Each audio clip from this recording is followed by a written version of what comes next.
Hey, there we go. Last minute technical difficulties. There is nothing better. Hey, welcome to Sinister Sunday. I am Bo. You may remember me from other such shows. And yeah, Dan, the beard is gone. I've got a story about that, which I will regale you all with in a moment. Mm. So here's the thing. I'm kind of coming in hot. The reason being, I was doing earlier today um, the kind of annual show that Duncan and I do along with Doug Tilley of No Budget Nightmares, and usually once a year we'll get together and we will do a look at a particular artist or a particular director. And so we just wrapped up recording on the show we did about William Friedkin, where we talked about every feature movie released into theaters and a few other films that were TV movies and stuff like that. It's a lot of movies. And so we started recording at 9 a.m. my time, and we wrapped up at just after 4 p.m. So that show will be coming in the not too distant future, and it is going to be a barn burner, as they say. So it was a lot. The show was a lot, but we had a really good time. It was a great conversation, but it is going to be quite the show once it is all said and done. So, in addition, let me get this going. So, like I said, I've been kind of coming in pretty hot to get this show ready. So, why did I shave? That was something that kind of happened last minute yesterday. So, what's up, Dan, Jerry, Jim, Alan? Thanks for being here. I've been, you probably saw this in the group, but I've been working with a nearby town, the Civitan group there called Ashland City is the name of the town. It's their Civitan group. And they were doing a toy run called a Christmas Anonymous Toy Run. And the idea was that you buy gifts, then next Saturday, parents are invited. Like if you buy a gift and donate it to the cause, it is collected by the Civitan group. Next Saturday, all of the families are going to show up who are going to, reap the benefits of this. And they get to go shopping for free. They get to get Christmas gifts for their kids who may not have it. So, as part of the toy run, I was playing Santa. And if you've been to the Facebook group, you will have seen that particular Santa outfit. And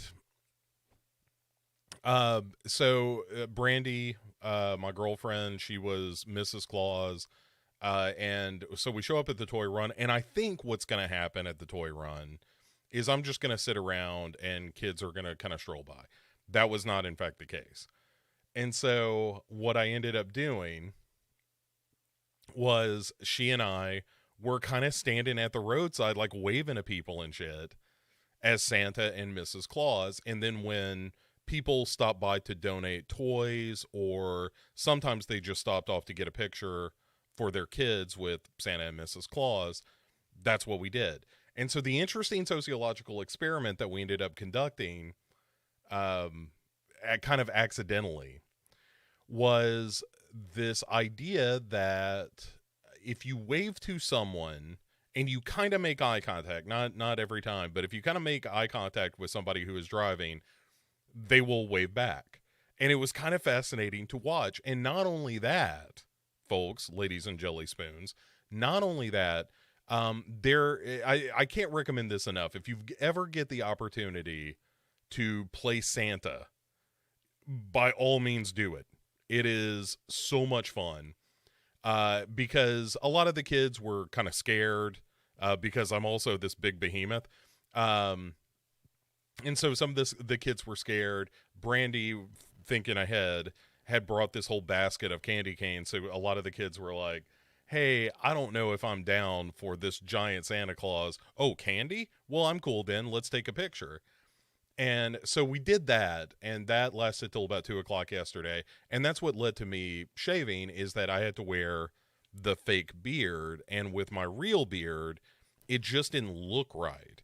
And so Brandy's daughter, who does some like theatrical makeup work, was like, you really need to shave. Is that something you'd be willing to do? And I was like, hey, it's for the kids. And also, I haven't been clean shaven in a while, and why the hell not?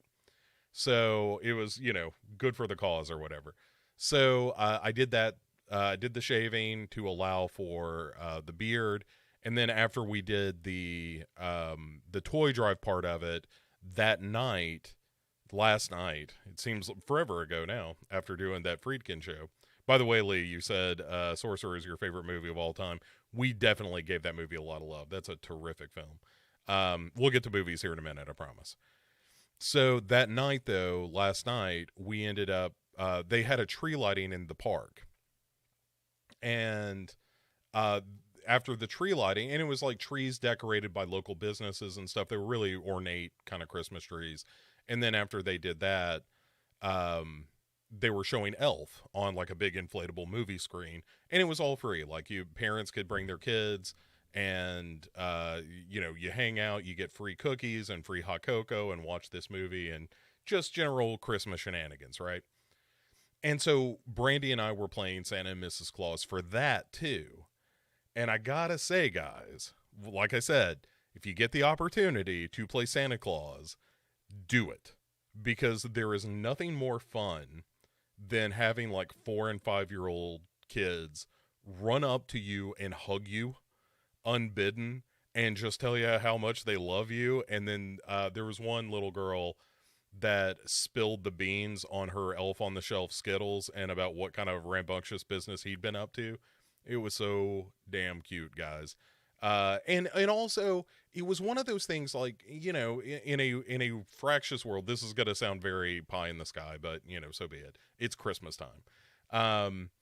In a fractious world where I know that there were any number of the people that I interacted with yesterday that I would disagree with vehemently, so on social issues, political issues, whatever it may be. None of that matters when you are going out of your way to make their kids happy.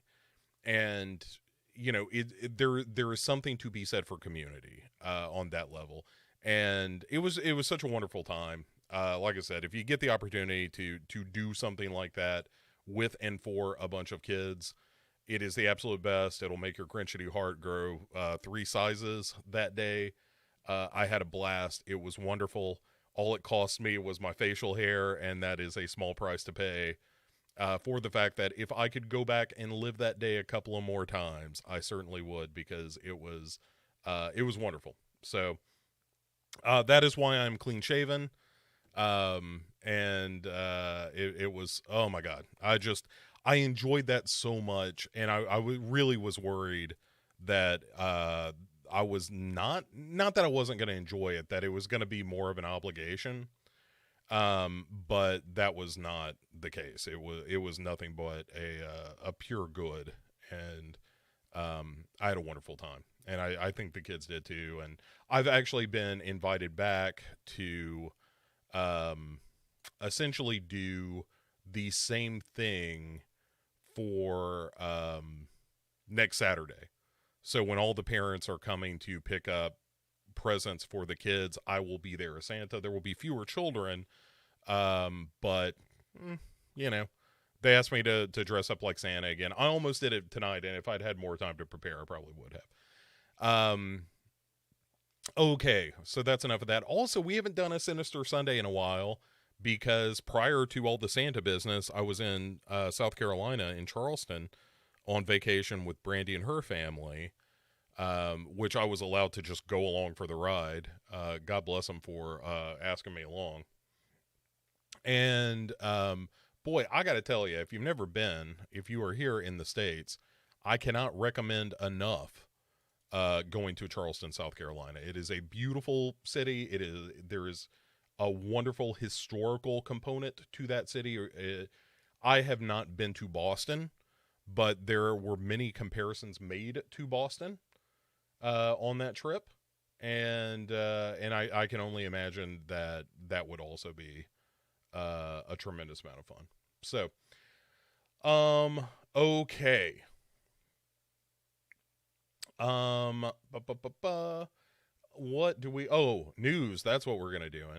Yeah. Jerry asking what's a vacation. That was the thing too. Before we get into news, let me say this.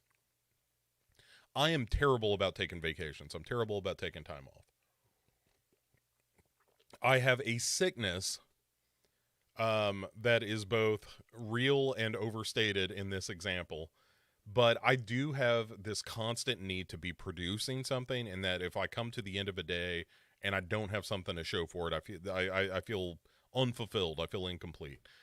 And being able to go on vacation and just kind of relax and shut down for a little bit was really, really wonderful. It felt great. I've got some more time off coming up, but I plan to do a little bit more work during that. But not just being away from both, day job stuff, being away from the podcast stuff, and just having that time off. It was really reinvigorating, and I came away from that holiday just charged up. Like I've got a bunch of recordings coming this week, and I couldn't be more excited to do it. And especially after the October, 31 days of Halloween stuff, and getting shows ready so that even while I was on vacation, there was still, stuff coming out. That had been a tremendous amount of work in the lead up. And so it was great. Like I came back feeling fantastic. I still feel fantastic. And especially doing all the Christmas stuff yesterday. I know that, as Jerry Maguire once said, we live in a cynical age. But like getting out and actually doing like community service stuff when you're not obligated to by the court, when you actually just get out to do something nice for someone else for no good reason other than to do something nice for someone else, it does like that does as much for me as an individual as it does for the person. Um, Lee also saying that he took a vacation in October for the first time in years, and it was a tough transition, but worth it.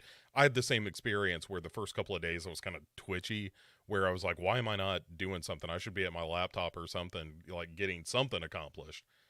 And then after I settled in, and again, God bless her for, Brandy just being like, you need to settle the fuck down and just relax and enjoy all this. And it was great. Like I the value of taking time off, and not just like a weekend or something, but actually an extended period off, was fantastic. So again, just I've had nothing but a blast for the past few weeks. So, all right, let's get into some news, shall we? I have a handful of things that I wanted to talk about. And let me see if I can get that. All right, here we go. See, normally all this would be prepared, but blame me and Doug and uh, Duncan for talking too much about William Friedkin. Also, let me just say this before we get too much further or farther. If you have things that I should be watching for my best of 2021 list, drop them in the chat. I am kind of assembling the list of stuff that I kind of need to catch up on and need to watch. So by all means, let me know what it is that I should be seeing. Okay. So story number one, kind of piggybacking on the 31 days of Halloween. I recently rewatched Demons 2. And I'm very excited to announce that they are doing a 4K transfer of Demons, as well as a Blu-ray of Demons 2. And I'm very excited about this. That is one of those movies that I look forward to seeing in as pristine a fashion as I possibly can. I need all the goo and the gore and the grime of Demons and Demons 2 in the best possible format. I like uh, both of those movies. I like Demons more than I do Demons 2 for sure. But I think Demons 2 is a crazy romp, and I enjoy it for all its silliness. Whereas Demons still, like, that's a movie that gets under my skin a little bit still. I find that to be unsettling, even as silly as it can be in places. But man, do I enjoy Demons and still find it kind of scary. Demons 2, not so much. Demons 2, I generally find like the sillier cousin to Demons. Like this is an okay analogy, but it's sort of the Evil Dead 2 to Evil Dead of the Demon series, where it's not quite that outrageous and it's not quite that tongue in cheek, but it is fun, and more so than Demons. It seems to be having more fun with the premise.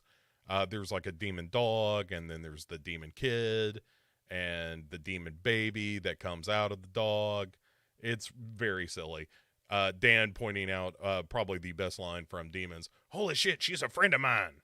That if you were a listener to Devour the Podcast back in the day, which was the podcast that kind of got me back into podcasting after a few years away, you will know that line figured heavily into the opening of the show. Sweet water. Boy, I've been talking so much today. So that is story number 1. I'm very excited that is coming out. And let's stick with some Blu-ray news. Also coming to 4K in the not too distant future is Alligator. As Kermit would say, Alligator. Alligator is the movie written by John Sayles of, Return of the Secaucus 7 and Matawan fame, as well as Piranha, and directed by Louis Teague, if memory serves. We covered this movie on Pick 6 Movies not too terribly long ago, and I kind of rediscovered my love of the movie Alligator. It is very, very good. Robert Forster is great in it. It definitely has some social commentary about animal testing and that kind of thing, as well as disposal of medical waste. But more than that, it is a great example of how to rip off Jaws in a way that is still really satisfying. And I love Alligator. And again, this is one of those movies that now that it's coming to 4K, I couldn't be happier. I think that's just the best idea in the world. Dan says Christmas is definitely coming early. I remember that Pick 6 episode. You were like, hang on, this is amazing. Yeah, I think, and Chad is not a monster movie kind of guy. He's not anti-monster movie, but he's not like us, but even he would admit that Alligator is a better movie than it almost has any right to be. But sometimes that's how the cookie crumbles. Sometimes you get yourself a good monster movie that's got something to say and it's well acted, and it's got, by the way, phenomenal model work in it to make this regular sized alligator look enormous. I really like the model work in that. Yeah, Alligator is a terrific movie. And I'm really glad they're doing it right. I mean, at the time, it was a thing that we had to watch on YouTube because there was no other way to watch it. I mean, that's the sad truth of the matter, was that it felt much maligned. Like, that was a movie that, had been so totally ignored by, just the creators and or the studio that owned it. So I'm very happy to hear that has been corrected. Okay, next on the hit list, one Nicolas Cage is going to be playing the character of Renfield, playing Dracula rather, in the new Universal movie called Renfield, which is like an updating of the Dracula story. Nicholas Hoult is going to be the character Renfield in the movie, his right hand man, his boy Friday, if you will. And Chris McKay, who did The Tomorrow War, which is a movie I don't think was very good, and did the Lego Batman movie, which is a movie that I thought was better, is going to direct. So, from what I read thus far, it does not seem as though more details are abounding other than it is a movie that is going to happen, that Nicolas Cage is going to be Dracula, and I'm curious what Nicolas Cage shows up for that, right? Like, is it gonna be like the crazy Nicolas Cage, like Mandy, or is it going to be a more subdued Nicolas Cage, like in Pig, or something else altogether? I'm kind of hoping that it's a more subdued performance, but I think all that depends on the tone of the movie. Like, given the fact that this is written by Ryan Ridley, who did some Rick and Morty work, and seems to be, it seems to be more comedic in tone, and so, you know, I'm all for it. I'm interested to see what it looks like. I don't, given this combination of elements, I'm not 100% sure that I'm bought and sold on it yet, but you know, we'll see. You know, I hate to be wishy-washy, like, well, we'll see how it is when it comes out, but I just don't know quite what to make of this project yet. Jason saying that Alligator is long overdue for release. You are correct. Alan saying the tie-in game rocked. There was an Alligator tie-in game? Or Demons? Sorry, Alan, you're going to have to be more precise. Sometimes the chat lags behind me, and I forget what I said. But if there is an Alligator video game and I have not played it, then I am absolutely going to find that. Dan says, again, Christmas has come early with the Count Cage news. Count Cage, by the way, pretty good name. Pretty good name. And also asks, can Cage literally do any more? He seems to have covered every genre. Yeah, I mean, Nicolas Cage can kind of do no wrong as far as I'm concerned. You know, he makes some decisions in movies that maybe I don't agree with, but also, like, there's not another actor out there doing the kind of stuff that he does and the kind of insanity that he brings to some roles. Like, he's a really good actor, but if you give him enough rope, he is going to take it. You know, like he calls it kind of a Western kabuki style of performance, and that seems to be dead on. You know, like, he seems to be the kind of performer that will meet the needs of the project, and in some cases supersede the needs of the project. Like, if he just has an idea for something goofy, then he's just going to go for it. So, you know. Oh, Alan says an Alligator game, not a video game. Okay. Yeah. If memory serves, that was very similar to the Jaws game, where you're kind of pulling stuff out of the mouth, but maybe I'm just conflating that with the Jaws game. Lee says, if Cage is subdued and done up like Christopher Lee's version of Dracula in Jess Franco's Dracula from 1970, i.e. closer to the novel, looking like an old man, I'd be pretty happy with it. That would actually be a good way to go with it. But again, I feel like this is going to be a comedy, and it's going to be a little more loosey-goosey. I think he's just going to look like Nicolas Cage looks, with his hair pulled back and that kind of thing. But I agree, that would be fun. If he was doing a riff on the Christopher Lee Dracula, that would be a good time. I would really like to see that. And Dan also saying, if Cage is on the poster, I will watch it. I'm not that far. I haven't watched Willy's Wonderland yet. I heard some pretty dour things about that movie. But again, that is a reminder to drop into chat any movie that you think that came out this year, this calendar year of 2021, that I need to watch. And I think Willy's Wonderland is on that list. I've got it on my list of things to watch, but it's not real high on the list because I don't have high hopes that it would be kind of a top 10 contender. But if you know of a movie that would be a top 10 contender, let me know. Um, okay. The next story. Speaking of horror movies that came out in the year of our Lord 2021, Malignant is perhaps getting a sequel. That Annabelle Wallace, who was the star of Malignant, says that there may be a sequel on the way because Malignant was actually really well received. Not by everybody, not entirely by me, although I don't think it was a disaster or anything. The last 20, 30 minutes of that movie are great. But she is saying that there are a number of ideas swirling around. There's plenty of ideas swirling around, is the quote that she has.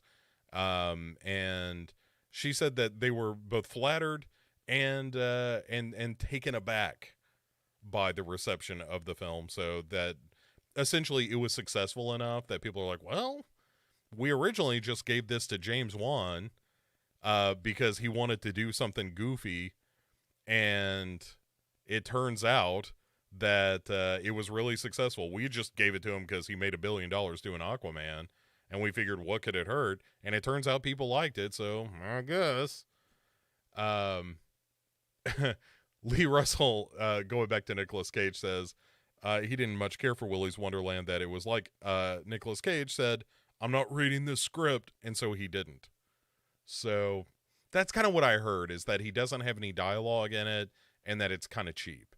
And that, not like, being a cheap movie isn't the end of the world or nothing, but a combination of, like, you've got Nicolas Cage not saying anything in your movie, that doesn't sound, great. Leah also saying, if Malignant gets a sequel that's as crazy pants as the first, I'm down. See, my problem with Malignant was that the back end is crazy pants and fantastic, and the front end is a little too much wheel spinning to get to that point.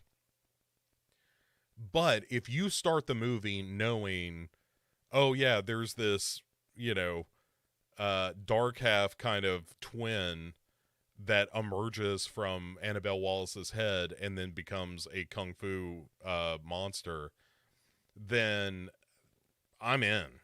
I think that would be fantastic. And turn it into almost like a superhero movie where this one was the origin story. I could see where that would be kind of fun. Dan mentions The Power as a 2021 movie.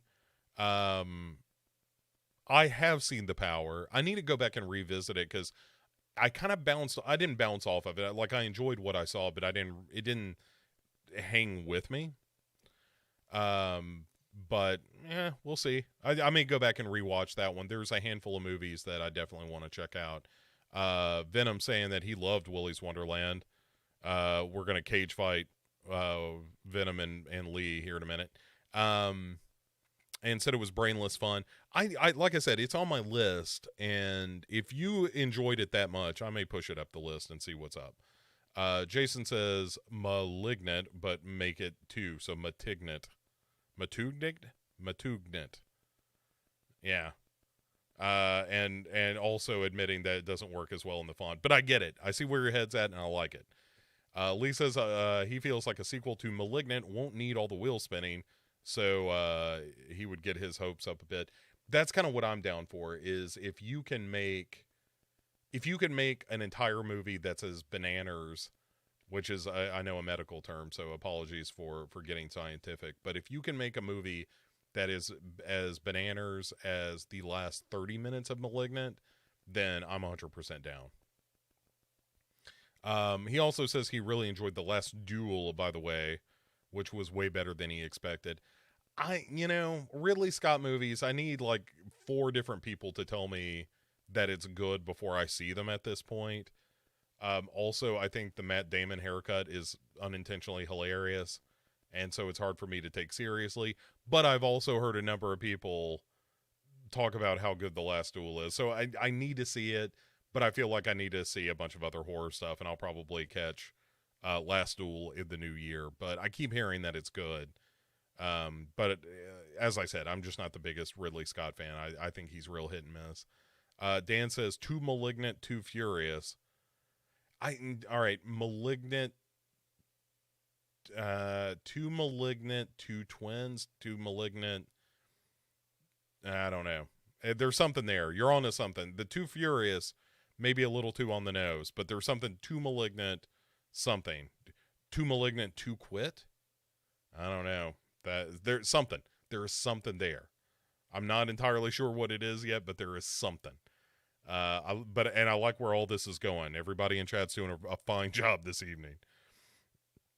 Okay. So on to the next story in reference to the Nicolas Cage playing Dracula bit. Guess what? Hammer Studios is back, kind of, again. So Variety, it turns out, says that Hammer Studios Limited is now a thing, which will control the library that includes recent Hammer movies, The Woman in Black and Let Me In, along with all of the original Hammer Studio stuff like Dracula and the Quatermass stuff and The Abominable Snowman and Curse of Frankenstein. I mean, all the Hammer stuff. And I think that's cool, but I feel like, didn't they just do this just a few years ago, or 10ish years ago? And apparently they're also looking at like restoring a lot of the old films, like doing, I would imagine, 4K releases, even though they did a run where they were doing a lot of Blu-ray stuff. Like I've got The Reptile and Twins of Evil and movies like that, Quatermass in the Pit, all from Hammer Studios on Blu-ray at this point.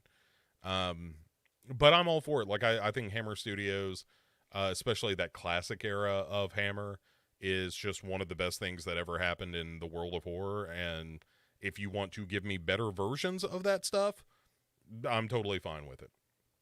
I think that sounds like a good time. I can't, I wish there was a world in which I could go back to those Saturday afternoons when I was a kid and they would play, some of those classic Hammer movies and Dracula, Prince of Darkness, and Dracula Has Risen from the Grave, and all that kind of stuff. I think that would be fantastic. I wish I could recapture my youth and go back to that stuff. In the same way that I wish I could just sit around sometimes and build those old, where were they, the Rexall models, the horror scenes and stuff like that. That would be a tremendous amount of fun for me. But as Tom Wolfe once said, you can never go home, and in some cases, you probably shouldn't.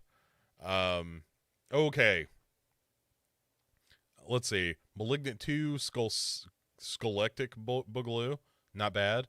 Lee says Malignant 2, Siamese Boogaloo. Also not bad.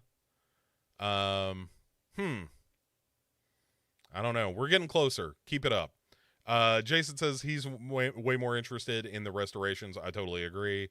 I'm less interested in what horror might do next, or what Hammer might do next, than getting the old stuff in a great format. I would love to see a 4K set that was the entire run of the Christopher Lee Dracula movies.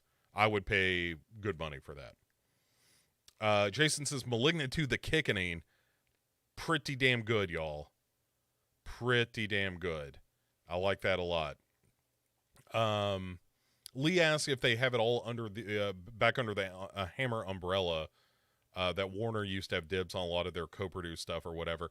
I do think that they have everything. I think that was the whole point of this new banner, is that Hammer now controls all of that old stuff again. I can't guarantee that, and the article didn't define it that precisely, but that certainly seemed to be the impetus. Was, hey, Hammer Studios Limited now owns all of the back catalog, and they're going to be able to do restorations and new versions of it, et cetera, et cetera. So that would be cool. Boomer shows up. Good evening. Welcome, Boomer. Venom says Malignant 2, cut out the pander. All right. there's there is a joke to be made about Malignant 2 cut out this something, and I've just been podcasting way too much today to put it together, but there's something there. You're onto something, Venom. I really like all the work that's happening right now in the chat, quite frankly. You guys are doing the Lord's work. Okay, one more news story before we get into what's coming on the streaming in the not too distant future. Kind of a bittersweet story, but I get it. Bruce Campbell says he will not be playing Ash ever again.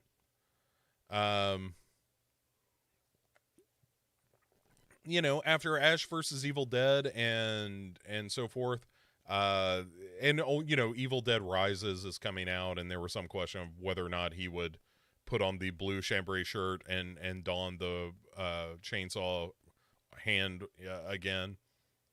And Bruce Campbell says he's out. And the quote is, I'm done playing Ash. Ash is gone. I've retired the character because I physically just can't do him anymore. So why bother? Why do I do it? It's time to hang up the chainsaw. And I like that. I know that it is sad to see Bruce Campbell, you know, say, hey, there's not going to be another new Ash Williams story. But also, he went out on such a high note. Like, Ash versus Evil Dead kind of rocks. He's still going to produce, I think, some of the Evil Dead stuff, or get a piece of that, wet his beak a little bit with that stuff. And somebody pointed this out in the chat. Oh, what's up, Mike? That Bruce Campbell, or Dan says it, that he's kind of happy with this news, because, you know, quit while the getting's good. And like, he could voice Ash in the video game, right? Like, there's a video game coming, one of those asymmetrical multiplayer things. So yeah, I could see him doing a little bit of voice work, but also, yeah, like you said, he's getting up there, man. Like, that dude is, you know, what, 60-ish years old, 65? And why go through the process of having Sam Raimi beat the shit out of him a little more when he can just kind of kick back and do a handful of movies here and there where he's not having to do such physically demanding stuff and get his paychecks, get his propers. Then also, back to our Malignant sequel potentials, Malignant versus Basket Case. I mean, do we want to be that direct? I'm not against it. I would love to see like a Malignant versus Belial kind of situation, but you know, it's also like, well, Malignant is just kind of Basket Case revamped, but I'm not. But also, Belial is so small. I think Malignant wins that. I also like referring to the monster in Malignant as Malignant. Lee also says, this is about the Hammer thing, that it's great if it's true. Lots of the Hammer stuff just sat on the shelf and got no love. And I agree. I would love to, like, Dracula 80, 1972 needs a good restoration. That movie's pretty fun. Yeah, there's a lot of Hammer stuff that they need to go back and kind of clean up and just do all proper like. Mike saying Bruce Campbell says he's retiring for the 30th time. I think he's done. I really do. I think Ash vs. Evil Dead was it. And aside from some voice work and that kind of thing, I think he's done. Boomer pointing out this is a prestigious chat, which I agree. You get yourself some Venom and Lee Russell and Mike, all in the same room. This is like, you know, the Ghosts of Christmas future for the upcoming series for Dark Parade, which, by the way, you know, Let Me In is right around the corner. If you want to hear that discussion with Lee, that's about to happen. If you're on Patreon, you'll get that tomorrow. Otherwise, it'll be out Wednesday in the general public. Boomer also says, had to expect that Bruce was going to retire, and even though it wasn't great, I did enjoy Black Friday. Don't mind seeing him do other things. Haven't seen Black Friday yet. Again, all this Friedkin's business has had me Busier than a long-tailed cat in a room full of rocking chairs, as they say. But I look forward to. I do want to see Black Friday. I just want to see what that looks like. Alan says Malignant versus Evil Dead trap. All right, now I'm back on board. Lee says live free or die Malignant. I also like that quite. Live free or die Malignant. A good day to Malignant hard. I don't know, but I like it. I like it. Malignant was the name of the doctor. You're thinking Malignant's monster, says Jason. Well played, sir. Dan says Malignant versus that weird little stomach guy from Total Recall. Quado. It was his name. How do you not know Quado? And Alan says Bruce could do Elvis still. Yeah, I wouldn't be against seeing if they ever managed to put Bubba Nosferatu together. But he could absolutely do an aged Elvis. And I think that would be a lot of fun. I would love to see Coscarelli dust off some of the Bubba Hotep kind of classic. Although Ossie Davis is gone, right? He's left us, I believe. Or am I just prematurely putting him in the ground? If I did, I apologize. That is not my intention. Okay, so let me freshen up with some water here. Try to wash down that Omicron I probably got from them kids yesterday. Boomer says Malignant 2, Malignant Harder is what you're looking for. Yeah, it's close. It's close. I am. We're going to come up with the perfect one. Don Coscarelli, Master of Horror. Huh. That's just something I thought of. Okay, well, if you are new to the Sinister Sunday / Morbid Monday, pardon me, you may or may not be familiar with the official Dark Parade Master of Horror test. And the idea is that you are a master of horror if you have made 3 great horror movies out of your first 5 films. So, he did Jim the World's Greatest, which is not a horror movie, so it doesn't count. Then he directed Phantasm, totally classic. That counts.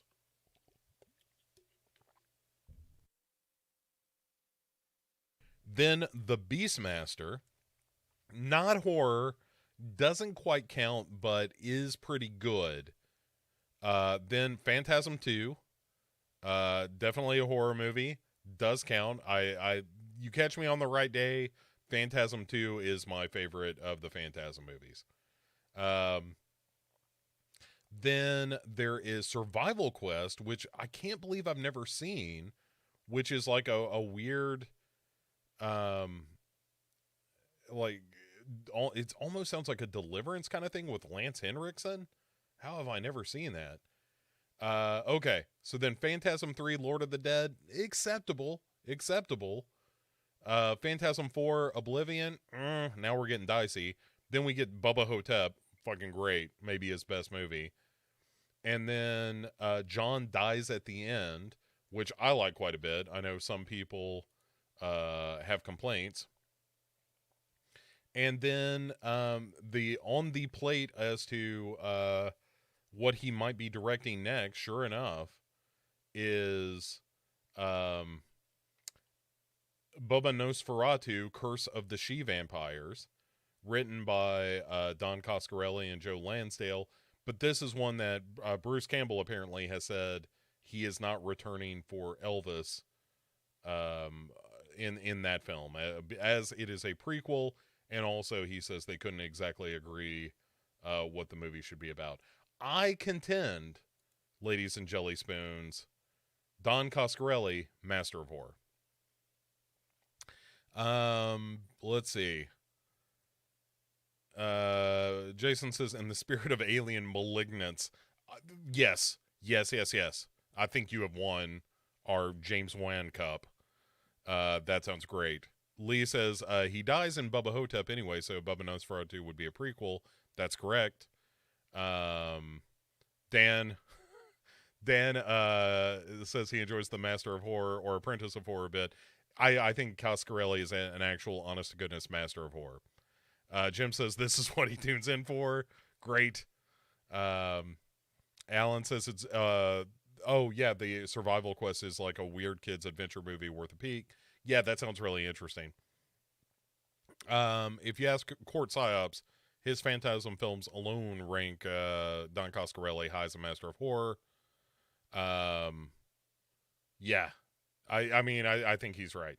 Not like Court isn't right about everything, but he's right about this. And Court will be joining us on the Dark Parade in the not too distant future, as a matter of fact, for the first time. So he'll be around for a new episode on the next series we're doing. Venom saying a Merry Krampus Night or Krampusnacht to everyone, and back at ya. It is the Krampus time of year, and who couldn't be happier? Okay, so that's all the news. We did a Master of Horror. Let us turn then to what is streaming on the streaming services, the main streaming services coming soon. Not very much, so this won't take long. Between now and when next we speak in a week, World War Z is showing up on Hulu. Nothing really on Netflix, nothing really on Amazon, nothing really on the HBO Max.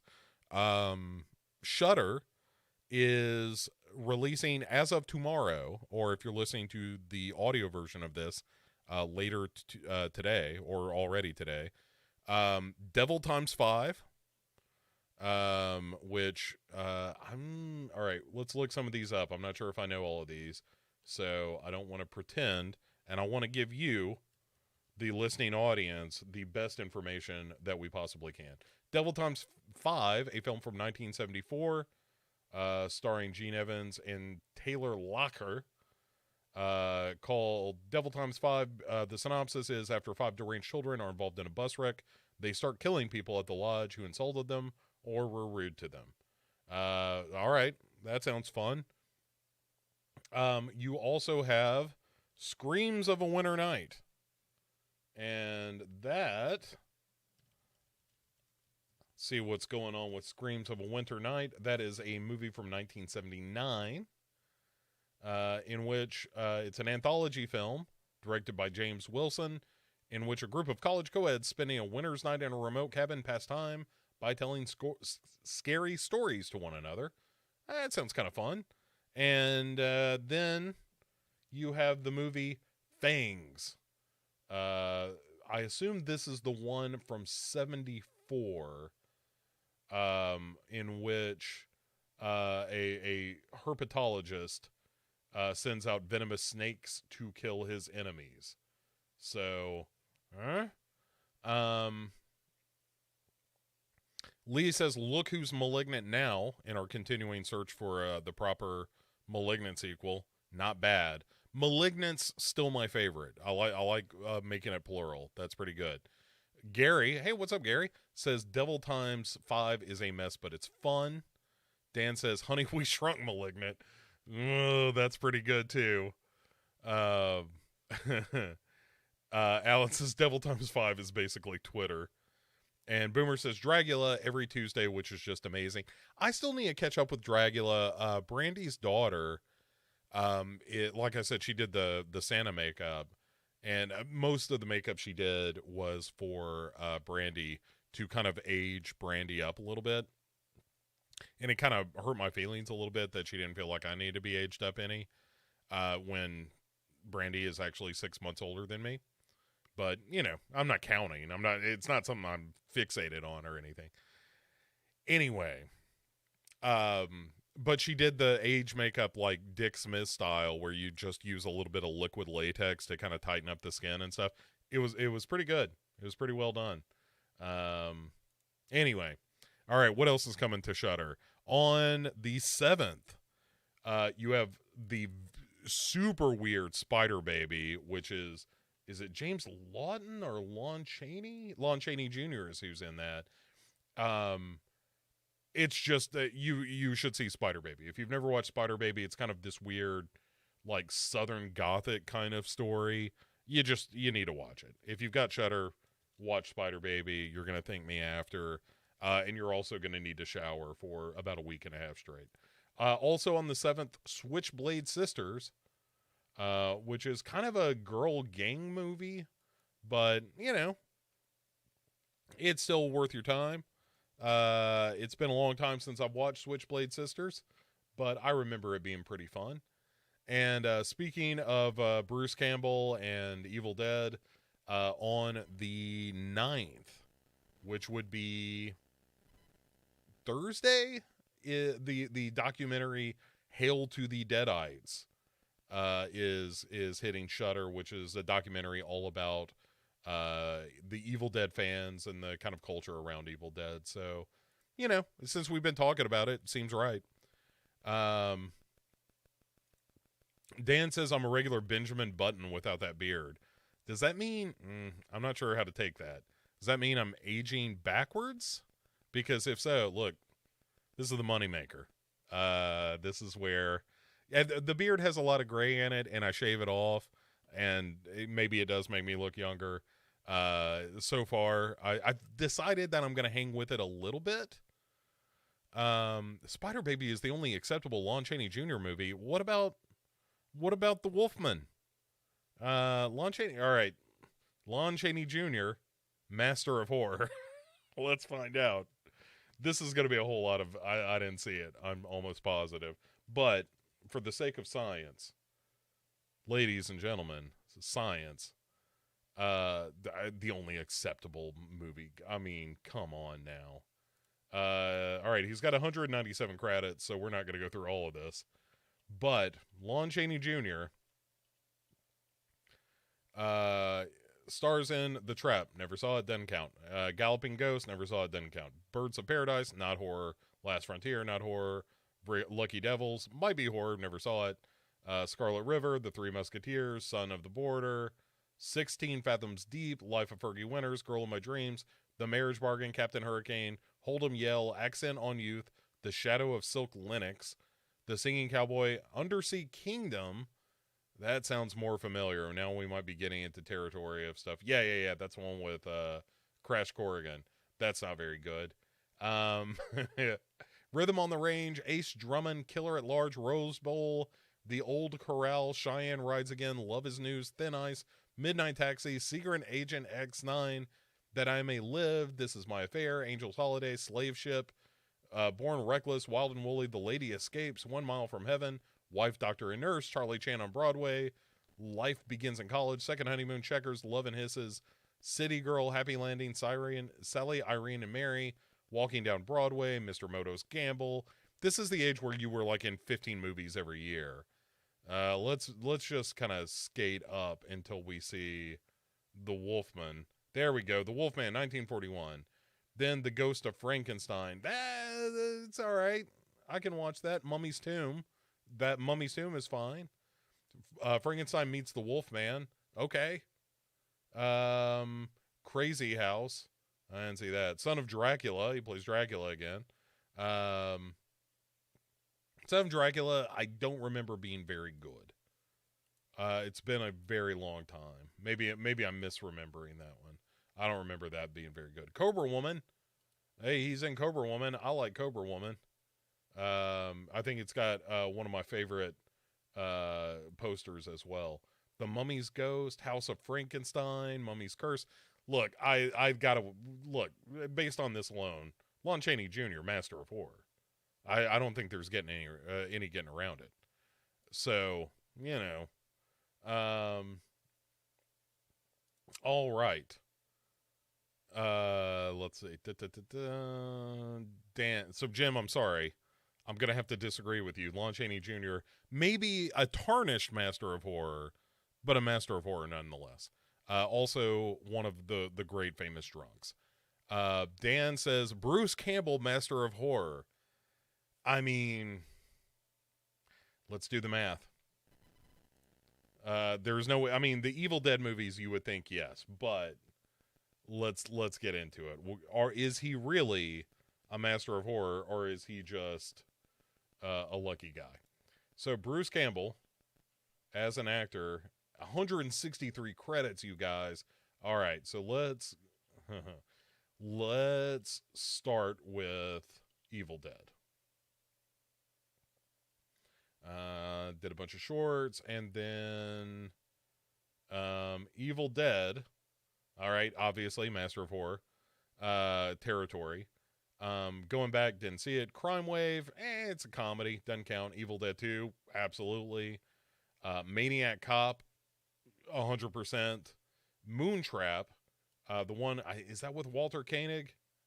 Yes, it is with Walter Koenig. Not a great movie, so it doesn't count, but that's still 3 of 4. Intruder, the one about the grocery store, right? That Scott Spiegel directed. Yeah, absolutely. I'm going to count Intruder. Intruder's not one of my favorite slashers. Still pretty good. Sundown, not a great movie. Dead Next Door, 100%. He only did voice work for that, but yes. Maniac Cop 2, for sure. Darkman, for sure. Mind Warp, not so much. Waxwork 2, nope. Army of Darkness, absolutely. Hudsucker Proxy, look, it's just a cameo, but any time that you show up in a Coen Brothers movie, that's cool. Congo, terrible movie. Not great. Escape from LA, also not a great movie. Then he gets into a bunch of TV work in the 90s. And, I think we can stop right there. I think given his early work, Bruce Campbell, scientifically, is a master of horror. So, there you go. All right, Neil deGrasse Tyson, not a master of horror. Alan, I don't even have to do the math on that one. He is not a master of horror. Jim says Wolfman is good despite Lon Chaney Jr. Yeah, like you can be a master of horror and not, well, all right. Because we've only done directors previously. We haven't really done actors. And actors are not, in fact, responsible for the words coming out of their mouths. And their performance is only so important in the grand scheme of whether not the movie is great. But you gotta say, we're going to have to think about this. I'm not 100% if he's a master of horror. And maybe Bruce Campbell isn't either. Because they're not creators. They are participants. He's a participant of horror. But both Lon Chaney Jr. and Bruce Campbell were in a lot of good horror movies. If not good, then at least interesting, and that's something. Boomer says, Takashi Miike, Master of Horror, no-brainer. Forgive me if it's been brought up here, probably has. I don't think we've done Miike. He's another guy that's got like 1,500 credits. So, I don't know. Lee says, I still know what you malignated last summer. Not bad. Dan says, Malignant 2, Attack of the Clones. Malignant Episode 2, Attack of the Twins? Maybe. Jim says, if we count Bruce just as a director, then Apprentice. For sure. At best. Venom says, have we established a female master of horror? Not yet. I mean, Deborah Hill might fall into that category, but mostly it's been directors. And who would be on that list? Catherine Bigelow, perhaps?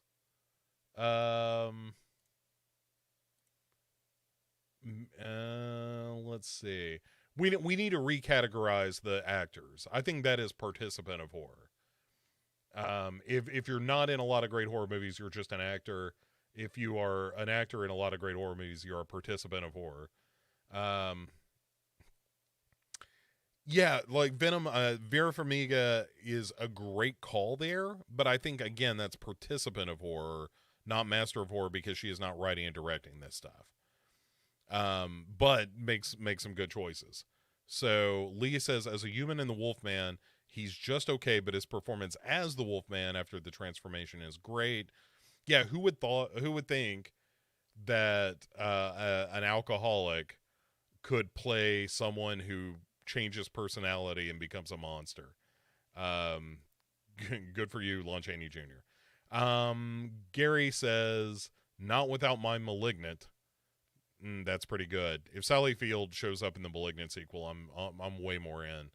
Mary Lambert. Okay, This is what we're gonna call it tonight. Mary Lambert, master or mistress of horror. So let's take a look at it. Mary Lambert has directed 82 films. Let's look at a lot of music video work. Let's get past that. Pet Sematary in 1989. I am not the biggest Pet Sematary fan, but I'm going to allow it because a lot of people really love it. So I'm gonna say that's cool. Pet Sematary 2, now we're talking. I think Pet Sematary 2 is better than Pet Sematary. So that's 2. Next feature. Boy, a lot of TV work after that. Clubland, The In Crowd. None of that is horror. A lot more TV. It's like after Pet Sematary 2, she wasn't allowed to do a lot more horror movies. That's kind of it. She's only done those 2 like feature horror films released in theaters. There's some TV work and so forth, but that's kind of it. Although that's not bad. And also probably a good example of how a lot of male directors who had a similar career would have made a lot more horror movies, but you know, Mary Lambert, they like Pet Sematary 2 probably didn't do very well, and they put her on TV. But man, I like that's kind of 2 for 2, and that ain't bad. So the Soskas, masters or not, the Soska sisters. Let's see. All right, Mary Lambert was a bit of a bust because she's only done a couple of movies. So let's look at Mistresses of Horror, the Soska sisters. They have directed 22 films, so this counts. A lot of it's shorts, but what are you gonna do? Dead Hooker in a Trunk. I don't know that I've ever seen that all the way through. I would say no. American Mary, I like quite a bit. See No Evil 2. It's better than See No Evil. Is it a good movie? I don't think so. Vendetta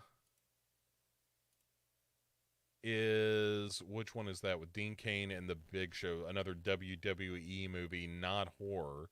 Doesn't count.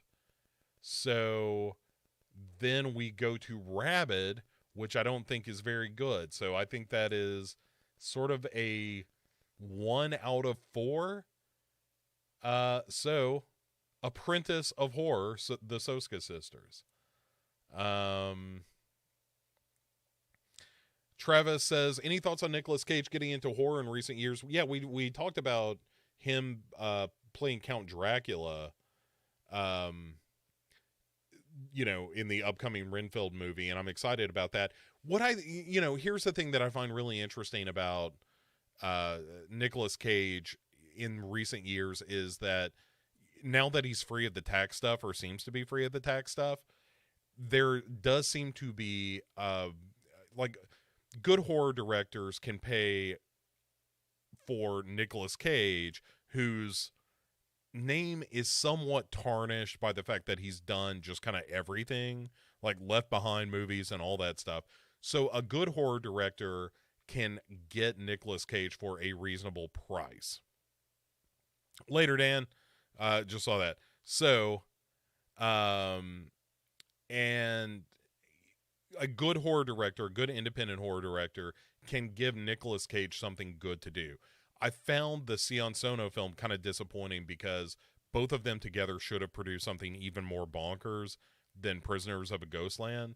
But I think that the right director can do great stuff, like you saw with Richard Stanley in Color Out of Space, and you saw in the Cosmatos film Bandy.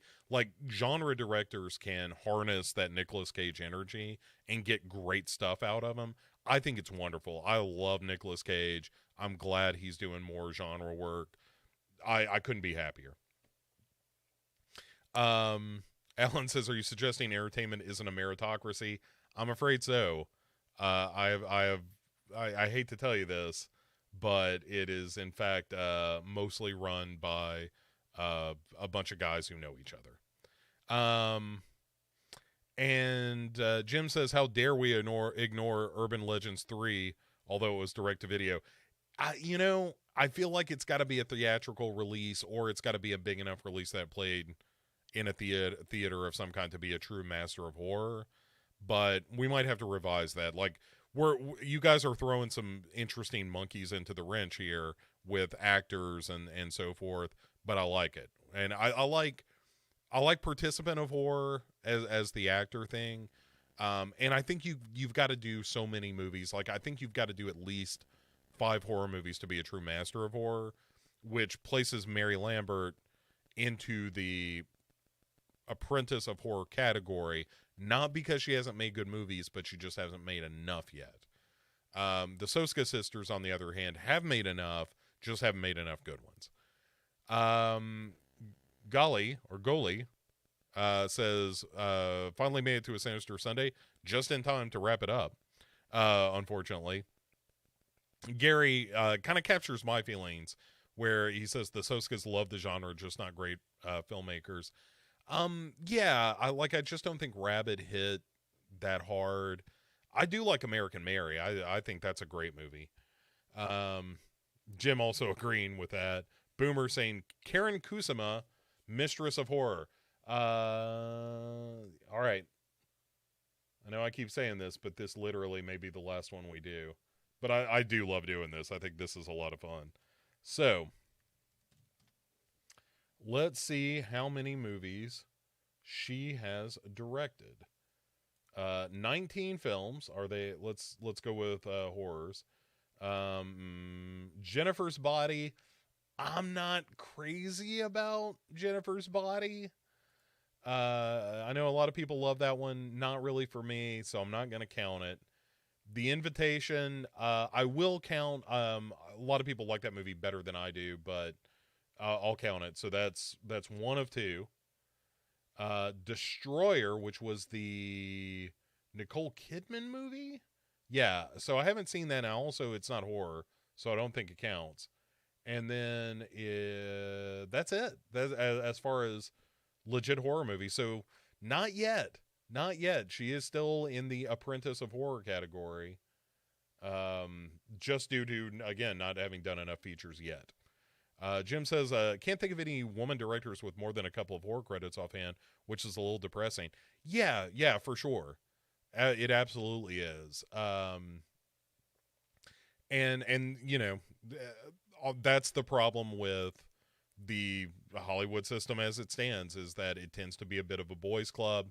I'm glad there are more opportunities for female directors. I want more female voices in horror, and not because I don't think that there are good to great female horror directors out there, just because of the nature of the business and of the society, they get fewer opportunities. But put your thinking caps on. We'll be back in a week to talk more about this stuff. Before we go, couple of things. If you would, if you haven't left a review over on iTunes yet for Dark Parade, please do. I really appreciate it, and it helps, the profile of the show and all that fun stuff. We've also got a bunch of stuff coming in December. I'm in the process of getting all that organized and put together. Hopefully this month we're going to debut a new bonus feature. We've got the main episodes ready to go. If you didn't know, Let Me In is going to be dropping on Wednesday or Monday if you're part of the Patreon, which is patreon.com/Legion Podcasts. Also coming this month, we're doing all 3 Black Christmas movies. So those are going to begin recording this week. I'm very excited to talk about those. We've got Heart of Horror coming with Kate Pollock. I believe we're going to be doing Edward Scissorhands. We've got a What You Watching with Jamie is coming. There's going to be more found footage Fool coming. And like I said, I'm hoping to debut a new bonus feature in the coming month that is just talking about new stuff. And I'm working on the title for that, as well as the first movie for that right now. So let me hit the chat one last time. Alan says Roberta Finlay. All right, let's look. We'll do. Look, I am not above doing a little last minute science here. And we hold ourselves to a strict scientific standard. Roberta Finlay. I do not. Is that the proper spelling? I'm not getting a list of movies. What did Roberta Finlay do? Sorcerer's Apprentice, not horror, but underappreciated Cage. Underappreciated? I don't know. Let's see. Boomer says, I love both of those movies, and she has a Dracula movie coming, apparently. Black Christmas 29 gave me brain cancer, he says. That's going to happen with some of the shows we do on the Dark Parade. Where was I? Oh, yeah. Okay. Submissions are done for Masters and Mistresses of Horror. We'll do it next time. Come up with a couple of names, and we'll check them out. So, yeah, new stuff coming. Be sure you're subscribing to the podcast on whatever podcatcher you're using. Most importantly, if you would, just share it around. Like, that's the thing that matters. Like, you saying, hey, I think this is a good podcast is way more convincing than me saying, hey, I think this is a good podcast. And Boomer saying he hopes I've seen his review. It's interesting. I haven't caught up recently. I need to look and see what the reviews have been, because the last time I looked, there weren't enough of them yet for me to see them all. So we'll check it out. But thank you for doing that. So we've got a bunch of new stuff coming. I'm very excited. I'm also super excited. Like, if you're not over on the Facebook group, which is like groups / the Dark Parade or Dark Parade, one of the two. Please jump over there. That's where that's where you can see all the pictures of me as Santa and all that fun stuff. And I really appreciate everybody hanging out on a Sunday evening with me. I appreciate everybody listening. It's been like, we're only a month really into this, a couple of months into this new show, and it's been fantastic. I really, really have appreciated everybody's feedback and everybody's enthusiasm. And I'm really excited to do all of this stuff as well. It's been great. It's been great. And you guys are great. Everybody here, in the chat right now, everybody listening at the Morbid Monday after the fact. I keep saying, the one thing I want to do is make this kind of a community effort, and I want to hear what you want to hear from the show. We're taking a little bit of advice from the Facebook group as far as what we're covering in January. So a couple of listener choices are going to pop up there. And feel free to drop by any old time and say, hey, I think you guys ought to do this show. Or if there's a found footage movie you want to hear me puzzle over, then drop that in. All that stuff. You can also do that on Twitter at Dark Parade Pod. So thanks again. I really appreciate everything. We've got more great stuff coming, I think, as well as the Let Me In show. I think you're really going to like that, because I think Let Me In gets a bad rap, even though it's a remake of a movie that is beloved. It was a conversation where I think at the end of it, both of us were like, you know what? This is pretty good. Thanks, Lee. Have a good one. I will talk to you on Friday for a recording as well. And that's going to do it for this episode of Sinister Sunday, a.k.a. Morbid Monday. Have a great remainder of your weekend, what's left of it. Have a great rest of the week. I'll see you back here in a week for more live shenanigans. So until then, bye, everybody.